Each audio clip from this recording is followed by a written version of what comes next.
On a windswept afternoon in October 2019, a geological survey team working in the desolate wetlands of Pudong, Shanghai, stumbled upon a nightmare. Hidden beneath a layer of dry reeds lay a decomposing corpse, the face obliterated by decay and the elements. The victim had no identification, no shoes, and was dressed only in a pair of gray pajamas. Who was she?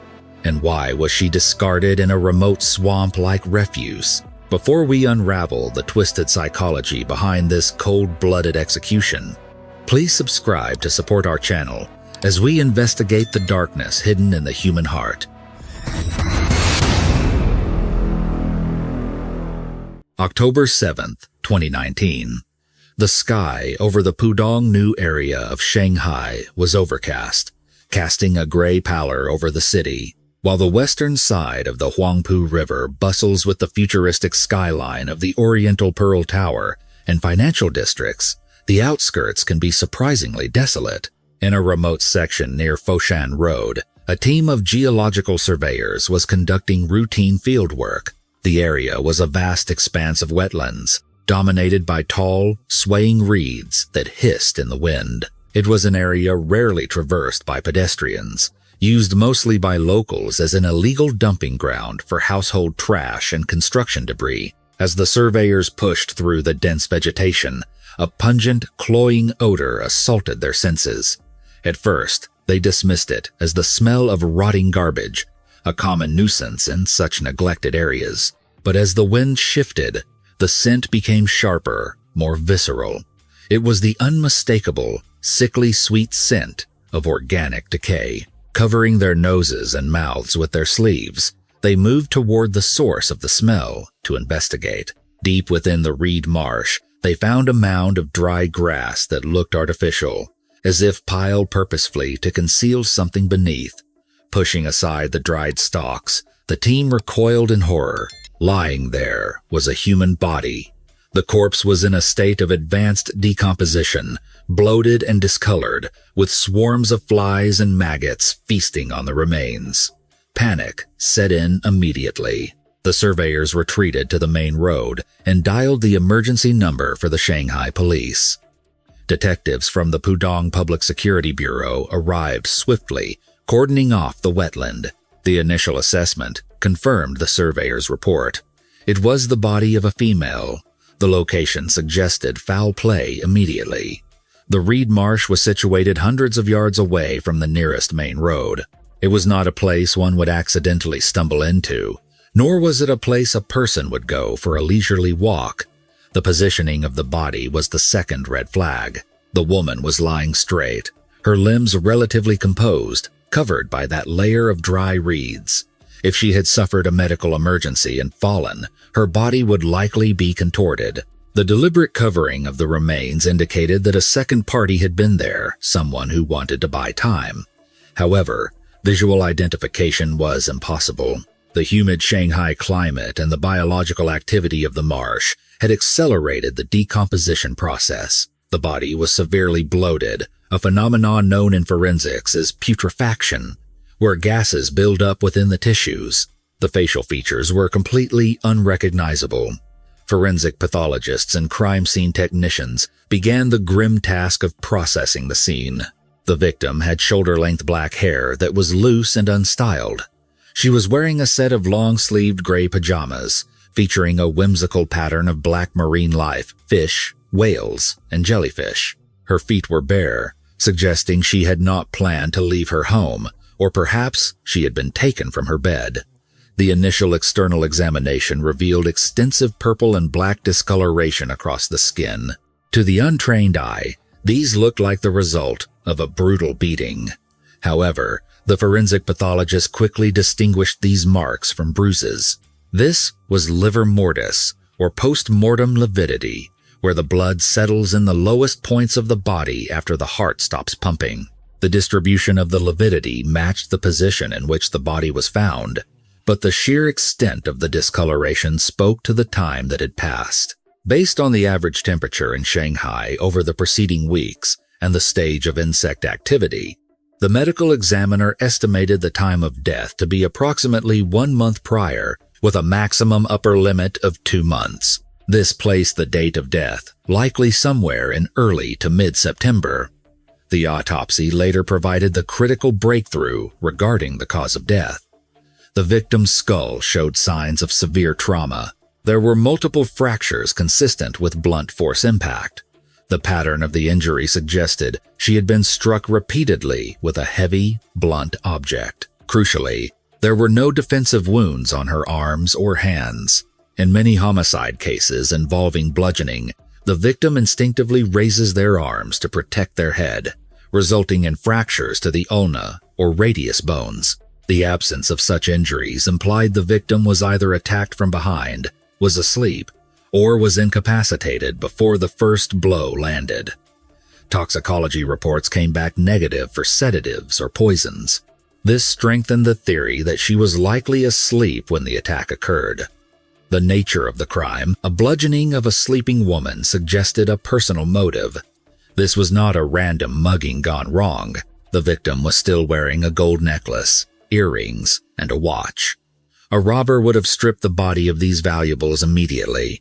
The killer had left money on the table, which meant the motive was emotional, not financial. It pointed toward a crime of passion or a vendetta. The investigation hit an immediate wall regarding the victim's identity. Aside from the jewelry and the pajamas, there was nothing. No wallet, no ID card, no phone.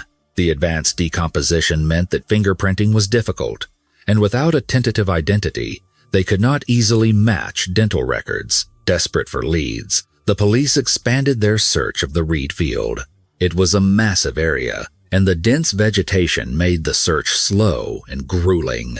However, their persistence paid off. Some distance away from the body, hidden amongst the tall grass, officers found a black suitcase. The suitcase was a large, 28-inch model, measuring roughly 27 by 18 by 12 inches. It was relatively new. The wheels showed very little wear and tear, and the manufacturer's tag was still attached, though the ink had faded from exposure to the sun and rain. The suitcase was empty, but inside the lining, technicians found dark brown stains. A presumptive field test confirmed it was dried blood. Back at the lab, DNA analysis confirmed the detective's suspicions. The blood in the suitcase belonged to the woman in the reeds. This discovery allowed the police to reconstruct the mechanics of the crime. The reed field was not the primary crime scene. The murder had taken place elsewhere, likely indoors, given the victim's attire. The killer had then stuffed the body into the suitcase, wheeled it out to a vehicle, and driven to this desolate location to dispose of the evidence. The killer was methodical. They had chosen a disposal site that was geographically isolated, devoid of surveillance cameras, and rarely visited. If not for the geological survey team, the body might have remained undiscovered for months or even years, until the bones were all that remained. This suggested the perpetrator was intelligent, patient, and possibly familiar with the area. With no identification and a facial reconstruction proving difficult, the detectives turned their attention to the only unique item the victim possessed: the gray pajamas with the sea life print. The pajamas were not a high-end luxury item, nor were they a generic unbranded set found in a street market. The detectives examined the garment under a microscope and found a small, embroidered logo on the collar, depicting a sika deer. This logo was the key. Through an extensive database search of garment manufacturers, the police traced the logo to a garment factory named Yi and Kang, located in Guangzhou, Guangdong Province. Detectives immediately contacted the factory owner, a man named Zhang Qifeng. While cooperative, Mr. Zhang was initially skeptical that he could help. He explained that his factory produced mass-market clothing. "We have sold thousands of units," he told the police. "It is a very popular design." However, as the detectives pressed for details, a crucial piece of information emerged. The Yi and Kang factory did not distribute this specific line of pajamas to physical retail stores or wholesale markets. This particular design, with the black marine life pattern, was an exclusive product sold only through their flagship store on Taobao China's largest online shopping platform. This meant every single sale was recorded digitally. There was a digital footprint for the victim's clothes. The factory provided the sales data. The pajama line had launched in March 2018. Between the launch date and September 2019, the factory had sold over 30,000 pairs. It was a massive data set to sift through. The investigators began filtering the data geographically. Out of the 30,000 buyers, 932 had shipping addresses in Shanghai. It was still a large number, but manageable. The police reasoned that while it was possible the victim had bought the pajamas elsewhere and moved to Shanghai, or received them as a gift, the most statistical probability was that she lived in the city. Of the 932 Shanghai orders, 317 were delivered to the Pudong New area, where the body was found. The dragnet was tightening. The detectives then applied a demographic filter. The medical examiner had estimated the victim's age to be between 45 and 50 years old. The police cross-referenced the customer accounts with registered ID information. After filtering for women in that specific age bracket living in Pudong, the list of 317 names evaporated, leaving only 4 distinct candidates. It was a brilliant feat of digital forensics. In a city of 26 million people, they had narrowed the identity of an unrecognizable corpse down to 4 names. Investigators immediately began calling the phone numbers associated with these 4 accounts. The first 3 women answered the phone. They were alive, safe, and puzzled by the police inquiry. They were quickly ruled out. The 4th number, however, rang and rang. It went to voicemail. The account belonged to a woman named Shen Lan. Detectives dug into Shen Lan's background. She was 45 years old, matching the forensic estimate perfectly. She worked as a live-in nanny and housekeeper for a wealthy family in Pudong. Her marital status was listed as divorced, but she had remarried. She had an adult daughter named Li Mei, aged 23, from her first marriage to a man named Zhang Bai. She was currently living with her second husband, a man named Zhou Yong. But before the police could fully commit to Shen Lan as the victim, a complication arose. 2 days after the police had released a public bulletin describing the victim's physical characteristics, specifically the height and the pajamas, a young man named Ji Sheng walked into the Pudong police station. Ji Sheng was distraught. He told the officer at the desk that he believed the body in the reeds was his missing sister, Jun Qi. According to Ji Sheng, his sister was 40 years old, but suffered from severe mental health issues. Her cognitive abilities were that of a child, and she was rarely allowed outside alone. 3 weeks prior, Jun Qi had managed to slip out of their house in the Chengning district and had vanished. She was wearing those exact pajamas, Shi Sheng said, his voice trembling, gray with the little fish on them. She wasn't wearing shoes when she left. The physical description was a strong match. The height, the hair length, the missing shoes, and the specific clothing all aligned. It seemed like a tragic accident. A mentally disabled woman wandering too far from home, perhaps meeting a bad end or falling victim to a predator. However, the detectives could not rely on hope or coincidence. They took a DNA sample from Ji Sheng and compared it to the DNA profile extracted from the victim's femur bone. The processing took 24 hours. When the results came back, it was a mismatch.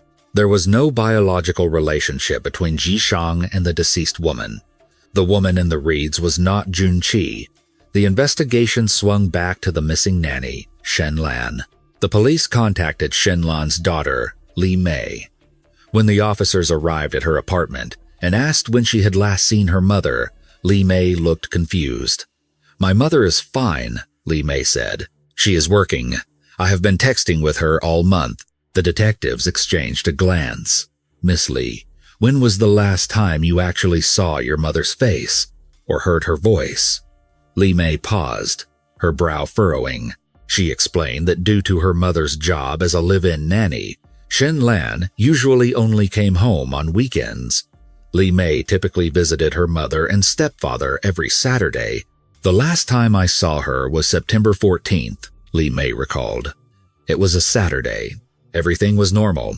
The following weekend, September 20th, Li Mei had expected to see her mother, but she didn't come home. Li Mei had received a text message from her mother's phone.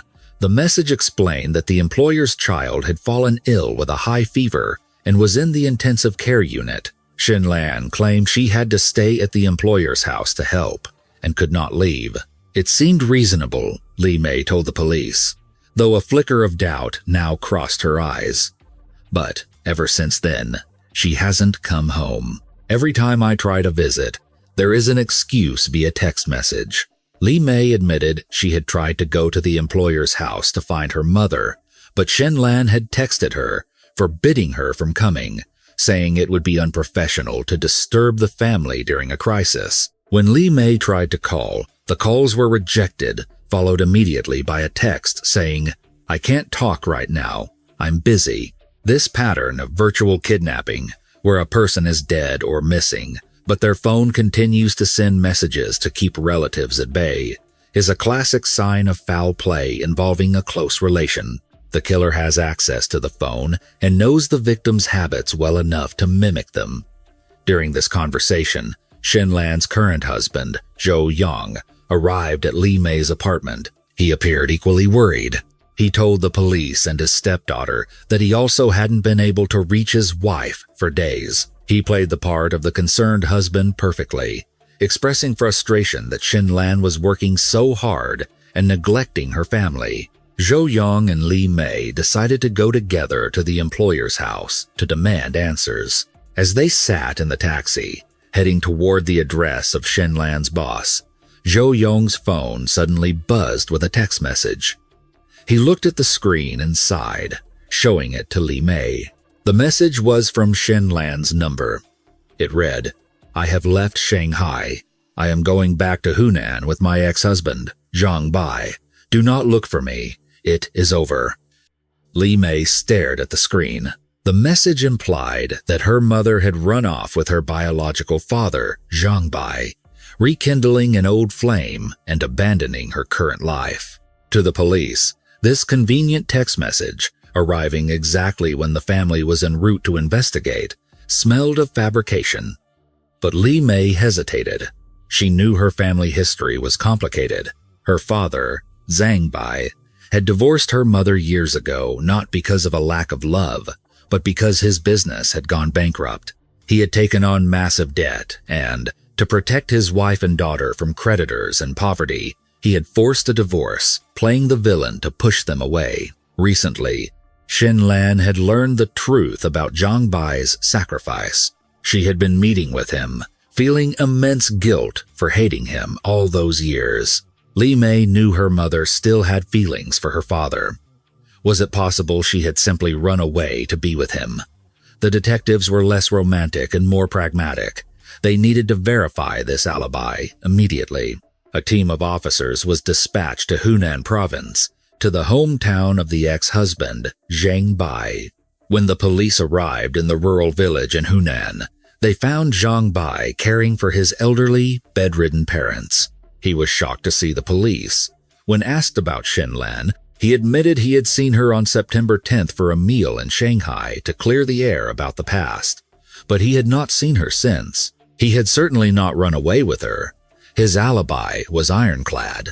His neighbors, his co-workers at the local factory, and his ailing parents all confirmed that Zhang Bai had been in Hunan every single day for the past month. He worked long shifts and went straight home to care for his parents. He barely had time to sleep, let alone travel to Shanghai to commit a murder or run away with a woman.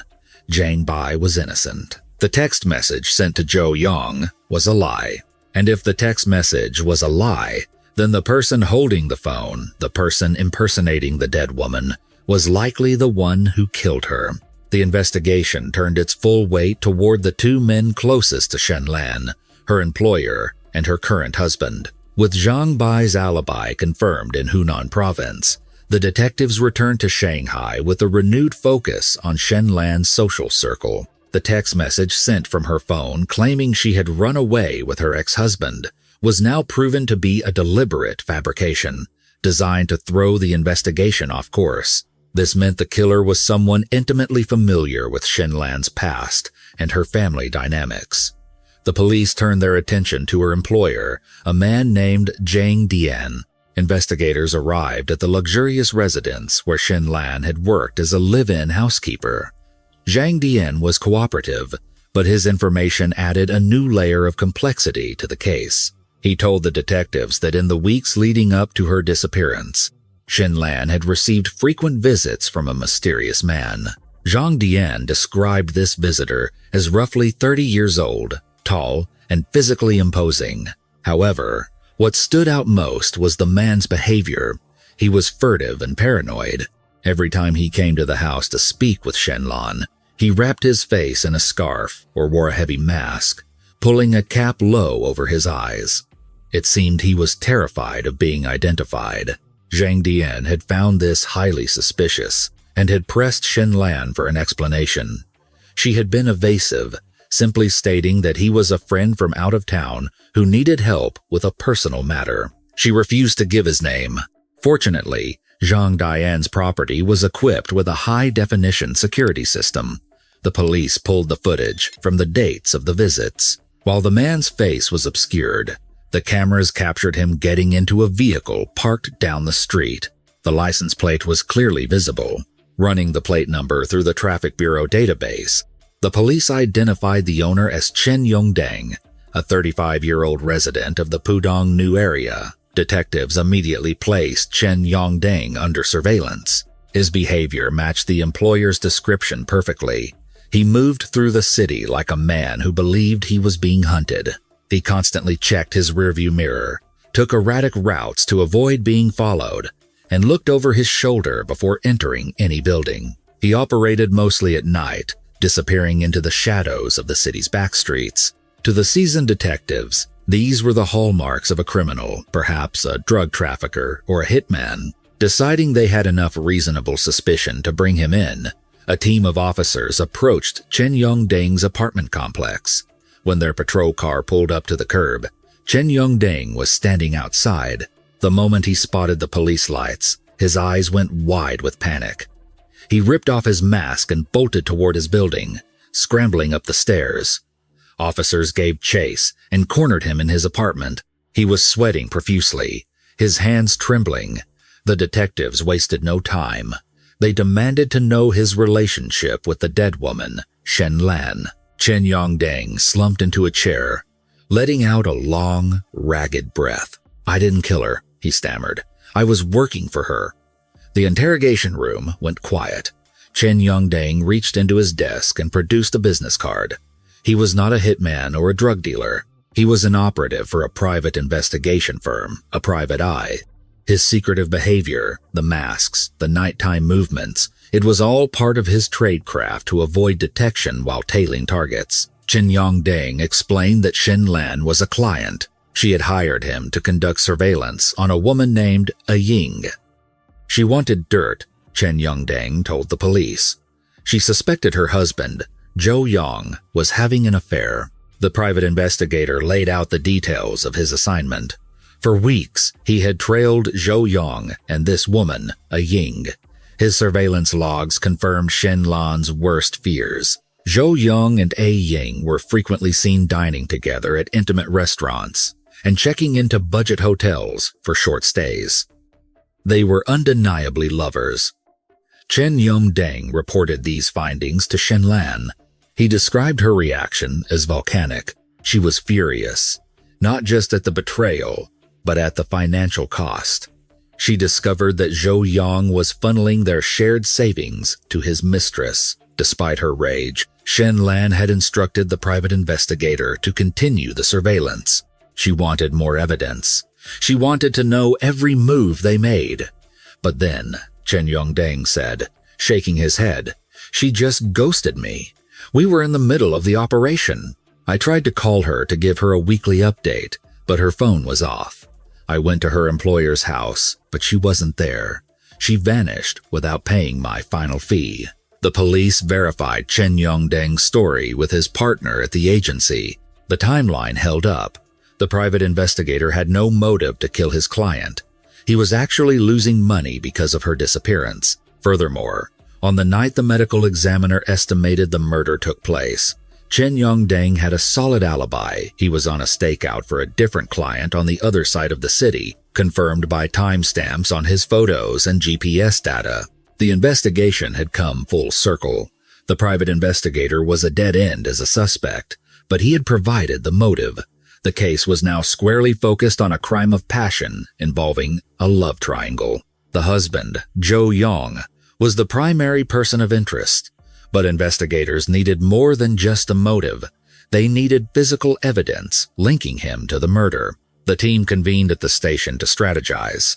The mood was tense. They knew Zhou Yong was the likely killer, but proving it in a court of law required a smoking gun. They had a body in a swamp and a husband with a wandering eye, but no crime scene. Just as the meeting was breaking up, a commotion at the front desk drew their attention. It was Li Mei, the victim's daughter. She was breathless, her face pale, having run all the way from the subway station. "I remembered something," she gasped, clutching the desk for support. "I think I know when it happened." Detectives ushered her into an interview room and gave her a glass of water. Li Mei explained that since learning of her mother's death, she had been replaying the events of the last month in her mind, searching for clues.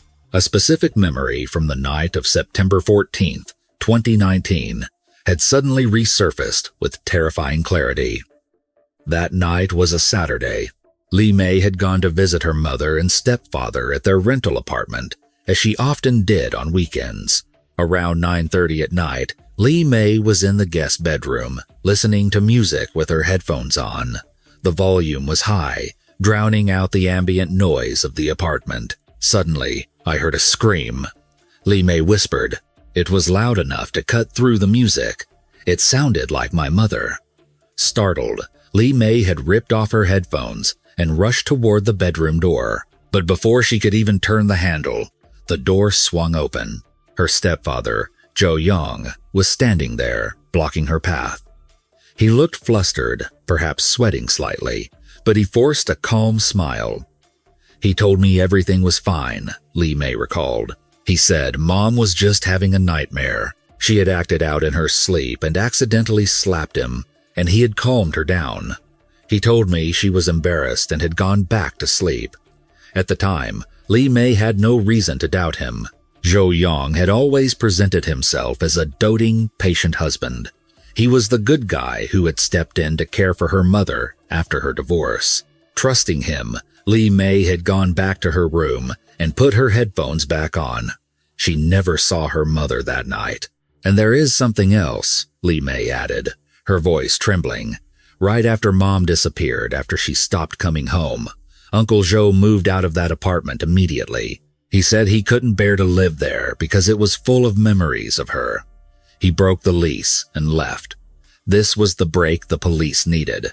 The rental apartment. The detectives raced to the apartment complex where the couple had lived. They contacted the landlord, hoping against hope that the unit had not yet been renovated or re-rented.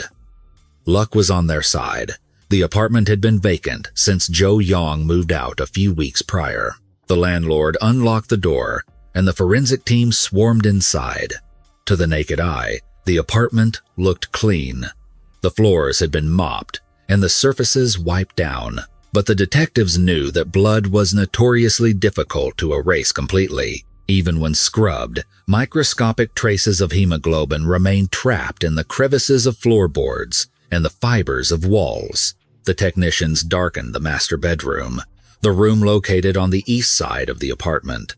They began spraying luminol, a chemical agent that reacts with the iron in blood to produce a bright blue luminescence. As the chemical mist settled, the room lit up.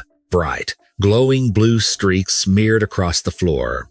There were splatter marks on the lower sections of the wall and a large, concentrated pool of luminescence near the bed. It was a map of violence. The sheer volume of the reaction indicated a significant loss of blood, far more than a simple nosebleed or a minor accident. Samples were carefully scraped from the floorboards and rushed to the DNA lab. The results came back within hours. The blood belonged to Shen Lan. The narrative was now undeniable. Shen Lan had not run away. She had been brutally bludgeoned to death in her own bedroom, while her daughter sat in the next room, listening to music, unaware that the nightmare her stepfather described was actually a murder in progress. Zhou Yong was now formally named the prime suspect. An arrest warrant was issued, charging him with intentional homicide. But when police arrived at his current residence, the apartment was empty. Zhou Yong was gone. The police launched a citywide manhunt. They tracked his cell phone data and credit card usage, but the trail had gone cold. It appeared he had anticipated the net closing in. However, the pressure of a fugitive life is immense. Days passed. The police publicly circulated his photo and description, making it impossible for him to hide in plain sight. Then, a ping on the network. Surveillance cameras picked up a man matching Zhou Yong's description near the Shanghai railway station. He wasn't trying to board a train. He seemed to be hesitating. Not long after the warrant was issued, a man walked into a local police station in Jiangsu province, a few hours north of Shanghai. He looked exhausted, his clothes disheveled. It was Zhou Yong. He had not fled deep into the interior or tried to cross the border.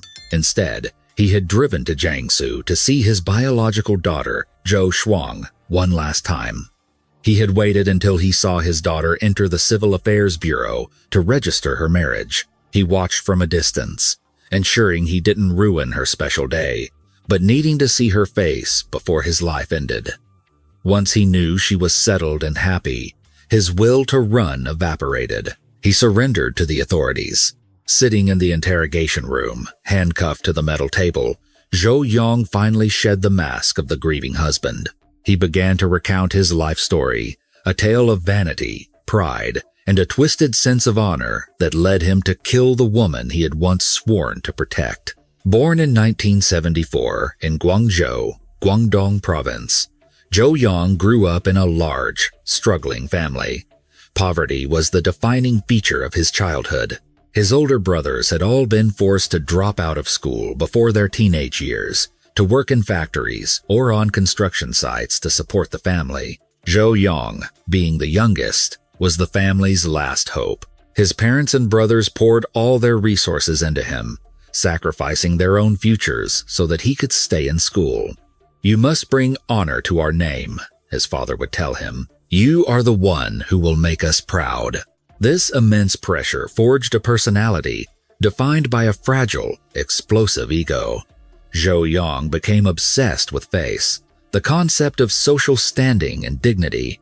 He was a diligent student, always ranking at the top of his class, terrified that any failure would mean letting down the entire clan. But beneath the academic success was a deep-seated insecurity. He was ashamed of his family's poverty. At school, he constructed an elaborate web of lies. He told his classmates that his father was a wealthy businessman with powerful connections. He mimicked the mannerisms of the rich kids, terrified of being exposed as a fraud. Whenever the school required a parent-teacher conference, Zhou Yong would beg his eldest brother to dress up in a borrowed suit and pose as their father, fearing that his real father's rough, peasant appearance would humiliate him. The brother, loving and indulgent, agreed to the charade, unaware that he was feeding a narcissism that would one day turn lethal. When Zhou Yong was 16, tragedy struck. His mother was killed in a traffic accident. His father, heartbroken, fell gravely ill. The older brothers were scattered across the province working, leaving the teenage Zhou Yong as the sole caretaker. He tried to juggle his studies and nursing his bedridden father, but the burden was too heavy. He began missing school. A classmate named Mu Kei, noticing Zhou Yong's absences, did some digging. Mu Kei discovered the truth about Zhou Yong's destitution. Thinking he was doing a good deed, Mu Kei organized a donation drive in the classroom, collecting pocket money from other students to help Zhou Yong. One afternoon, the teacher and a group of students, led by Mu Kei, arrived at Zhou Yong's dilapidated home with a donation envelope. It was meant to be a gesture of kindness. For Zhou Yong, it was a nuclear humiliation. as he stood in the doorway of his crumbling house, facing his well-dressed classmates. His lies disintegrated. They saw the poverty he had tried so hard to hide. He accepted the money with a frozen smile, but inside, he was burning with shame. The moment they left, he threw the cash into the dirt road and stomped on it, screaming until his throat was raw. The next day at school, the atmosphere had shifted. The other students looked at him with pity. Muke approached him, asking kindly about his father's health. Zhou Yang snapped. He dragged Muke into a quiet alleyway behind the school and beat him savagely. "Don't you ever pity me," Zhou Yang screamed as he punched his benefactor. "I don't need your charity." The assault alienated him completely. His classmates, terrified of his violent temper, shunned him. Isolated and consumed by bitterness, Zhou Yang dropped out of school, abandoning the academic future his family had sacrificed so much for. He left his sick father and moved to Shanghai, determined to make money and prove everyone wrong. He worked hard, driven by that same desperate need for status. By his mid-20s, he had accumulated some savings and met a woman named Hai Zhou, but his paranoia ruined it. He convinced himself she was a gold digger, only interested in his money. He broke it off, his ego convincing him he could do better. At 25, still single and under pressure to continue the family line, he agreed to an arranged marriage with a woman named Ru Lan. He didn't love her. He considered her uneducated and beneath him, but he needed an heir. They had a daughter, Zhou Shuang, and later a son, Zhou Zhang. History, however, has a cruel sense of irony. As the boy, Zhou Zhang, grew older, Zhou Yang noticed the child bore no resemblance to him. A paternity test confirmed his suspicion. His wife had been having an affair. The boy was not his. It was the ultimate loss of face. But rather than exploding in a public rage, Zhou Yang quietly divorced her. He sent the wife and the boy away, but kept his daughter, Zhou Shuang. He raised her as a single father, crafting an image of himself as the noble, self-sacrificing patriarch. To his daughter, he was a hero. Years later, he met Shen Lan. They were both divorced, both scarred by life, and they found comfort in each other. For over a decade, their marriage was happy. They were affectionate, and neighbors often commented on how close they seemed. Zhou Yang even treated Shen Lan's daughter, Li Mei, with kindness. But old habits die hard. As he approached middle age, Zhou Yang began to stray. He started seeing younger women, feeling entitled to the admiration they gave him. He met A Ying, and the affair began. The tragedy was set in motion when Shen Lan found the bank transfer records. She confronted the mistress, A Ying, over the phone. A Ying, perhaps out of spite, or perhaps feeling guilty, admitted everything. But then, A Ying did something that would seal Shen Lan's fate. A Ying contacted Zhou Shuang Zhou Yang's beloved daughter and told her everything. She revealed that her perfect father was a cheater and a liar. Shen Lan, hoping to use the daughter's influence to end the affair, agreed with this tactic. She encouraged Zhou Shuang to talk some sense into her father. When Zhou Yang realized that his daughter knew about his infidelity, that his carefully constructed image of the perfect father had been shattered, he didn't blame himself. He didn't blame the mistress. He blamed his wife. In his twisted mind, Shen Lan had committed the ultimate sin. She had made him lose face in front of the one person whose opinion mattered. She had humiliated him. And for a man like Zhou Yang, humiliation was a capital offense. The evening of September 14th, 2019, began like any other Saturday in the humid warmth of early autumn in Shanghai. Inside the apartment, the air conditioning hummed, masking the lethal tension that had been building for weeks. Zhou Yang sat in the living room, his mind a churning vortex of resentment. In his eyes, his wife, Shen Lan, had committed an unforgivable transgression. It was not just that she had discovered his infidelity. Marriages survived affairs every day. It was that she had weaponized his daughter against him. By telling Zhou Shuang about his mistress, Shen Lan had shattered the one pristine reflection of himself that he had carefully polished for decades. She had turned his hero-worshipping daughter into a judge. For a narcissist like Zhou Yang, who had spent his entire life building a fortress of lies to protect his fragile ego, this was an act of war. As the clock ticked past 9 at night, the apartment grew quiet. Shen Lan, exhausted from her week of labor as a live-in nanny, had retired to the bedroom early. She fell into a deep sleep, unaware that the man she had shared a bed with for over 10 years was currently pacing the hallway, gripping a heavy, rectangular object in his hand. It was a brick. Zhou Yang had not picked up a vase or a kitchen knife in a moment of blind passion. He had prepared the weapon beforehand, retrieving the brick and bringing it into the sanctity of their home. This detail, revealed later during the investigation, stripped away any defense of temporary insanity. This was a cold, calculated execution. At approximately 9:30 at night, Zhou Yang quietly opened the bedroom door. The room was dim, lit only by the ambient city light filtering through the curtains. He approached the bed where his wife lay sleeping. He stood over her for a moment, looking down at the woman who had cared for his daughter as her own, the woman who had stood by him. But in that moment, he did not see a partner. He saw a threat to his reputation. He raised the brick and brought it down with savage force onto the side of her head. The first blow was brutal, but it was not immediately fatal. Shen Lan jerked awake, her body seizing in shock and agony. She let out a piercing, guttural scream, a sound of pure terror that ripped through the silence of the apartment. It was this scream that had penetrated the headphones of her daughter, Li Mei, in the adjacent room. Zhou Yang panicked. He had expected a silent kill, a quick drift from sleep into death. Instead, there was noise, blood, and the terrifying realization that Li Mei was just feet away. Fueled by adrenaline and a desperate need to silence her, he struck again.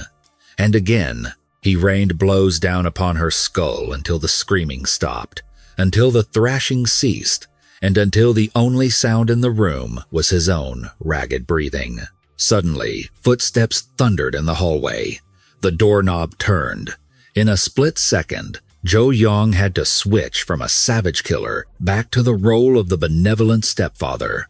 He stepped out of the bedroom, pulling the door shut behind him, physically blocking the view of the carnage inside. When Li Mei appeared, looking frightened and confused, Zhou Yang's face was a mask of calm concern. He told the lie that would buy him weeks of freedom. It is just a nightmare. Go back to sleep. It was a masterclass in sociopathic compartmentalization. While his wife's blood was still fresh on his hands, perhaps literally, he managed to soothe her daughter, smile, and send her back to bed. Once Li Mei's door clicked shut and her music resumed, Zhou Yang returned to the master bedroom to finish the job. He checked Shen Lan's pulse. It had stopped. For the next few hours, while Li Mei slept down the hall, Zhou Yang worked with efficient, ghastly precision. He knew he could not leave the body in the apartment. He needed a vessel. He went to the storage closet and retrieved a brand new 28-inch black suitcase he had recently purchased. It was large, sturdy, and anonymous, the perfect coffin for a city murder. Fitting a rigor-stiffened human body into a suitcase is a gruesome, physically demanding task, often requiring the breaking of limbs or contortion that defies anatomy. Zhou Yang managed to force Shen Lan's remains inside and zipped it shut. He then began the initial cleanup, wiping away the worst of the blood spatter, though as forensics would later prove, he missed the microscopic traces that seeped into the floorboards. He waited until the dead of night, when the building was quiet and the streets were empty. Wheeling the heavy suitcase out of the apartment, he looked like a man leaving for a late-night business trip. He loaded the luggage into his car and began the long drive toward the coast. He did not choose a disposal site at random. Zhou Yang drove toward the Pudong New area, specifically heading for the desolate wetlands near Foshan Road. He knew this area well. Years prior, he had rented a small house in a nearby village. He knew that the reed marshes were used as an illegal dumping ground, a place where people discarded old furniture and construction waste. He knew that the reeds grew tall and dense, creating a natural screen that could hide a secret for a long time. He parked the car on the shoulder of the deserted road, dragging the heavy suitcase through the mud and the thick, razor-sharp grass. The air was thick with the smell of wet earth and decay. He ventured about 200 yards into the marsh, far enough to be invisible from the road. There, he made a decision that would later puzzle investigators. He did not bury the suitcase, nor did he throw it into a river. He opened it. He dumped Shenlan's body out onto the damp earth.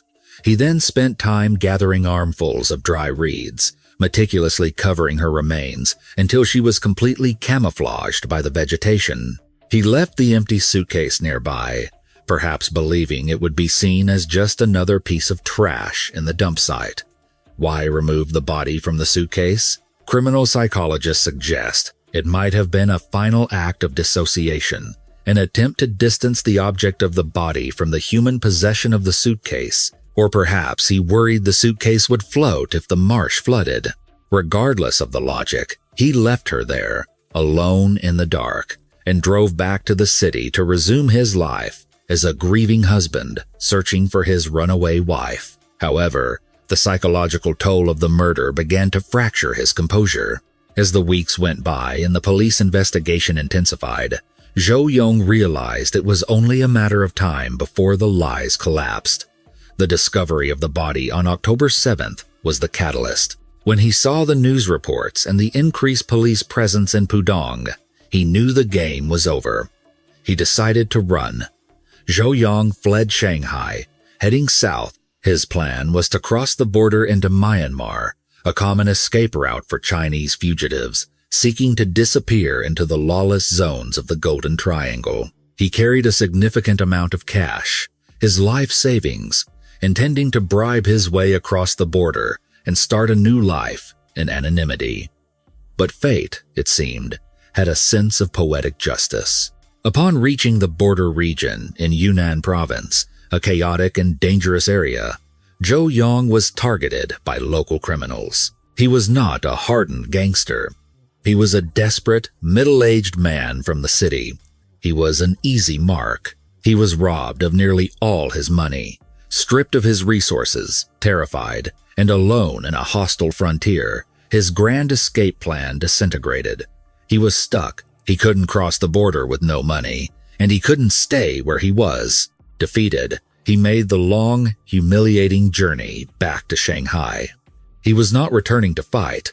He was returning to surrender. But there was one last thing he needed to do. On the morning of his surrender, Zhou Yong drove to Jiangsu province. He did not go there to hide. He went there to watch. He knew that his daughter, Zhou Shuang, was scheduled to register her marriage that day. He parked his car at a distance from the Civil Affairs Bureau. He watched as his daughter, dressed in her finest clothes, walked up the steps with her fiancé, her face beaming with happiness. She looked radiant, full of hope and future. Zhou Yong watched from behind the tinted glass of his car, tears streaming down his face.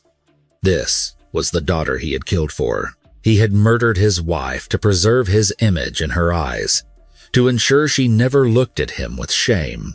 Now, he was about to become the most shameful thing imaginable, a convicted murderer. The irony was crushing. In trying to save his face, he had lost his soul, and ultimately, he would lose his daughter anyway. Once she entered the building to start her new life, he started his engine and drove to the police station. The interrogation of Zhou Yong was a journey into the dark heart of obsession. When the detectives asked him why kill a woman who had been a loyal wife for 10 years over a simple argument, Zhou Yong's answer was chilling in its honesty. "In my life," he told the investigators, his voice flat and dead, "the two most important words are face and dignity.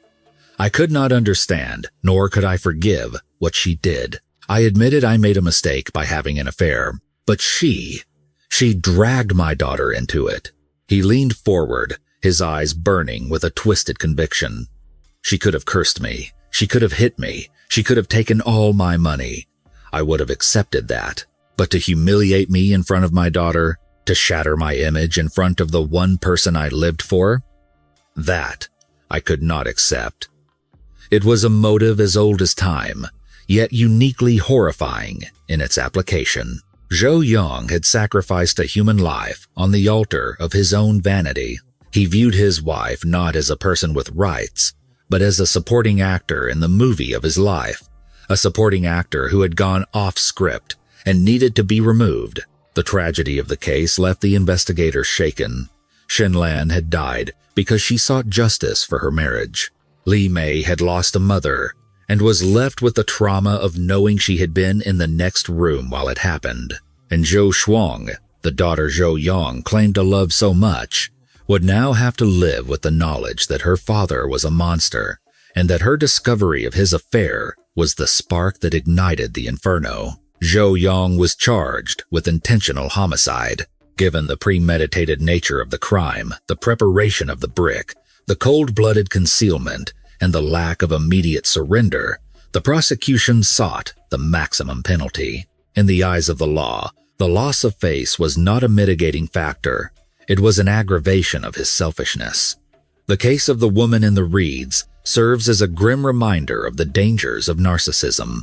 It exposes how fragile the veneer of a good family man can be, and how quickly the desire to maintain a reputation can curdle into lethal violence. Zhou Yong spent his life running from the shame of his poverty-stricken childhood, only to end his days in the ultimate disgrace of a prison cell, leaving behind a legacy of pain that no amount of face could ever cover. This case forces us to confront a terrifying reality. Sometimes, the most dangerous people are not the monsters hiding in the dark, but the ones sleeping right beside us, obsessed with their own reflection. Zhou Yong destroyed 3 lives, his wife's, his daughter's, and his own, all to protect an ego that was built on lies. It makes you wonder how many other families are living on a knife's edge, waiting for one secret to shatter everything. What do you think? Did Zhou Yong deserve the death penalty for his crimes? Or was his psychological breakage a tragedy in itself? Let us know in the comments below. If you found this investigation compelling, please like this video and subscribe to our channel for more deep dives into the criminal mind. Stay safe and stay observant.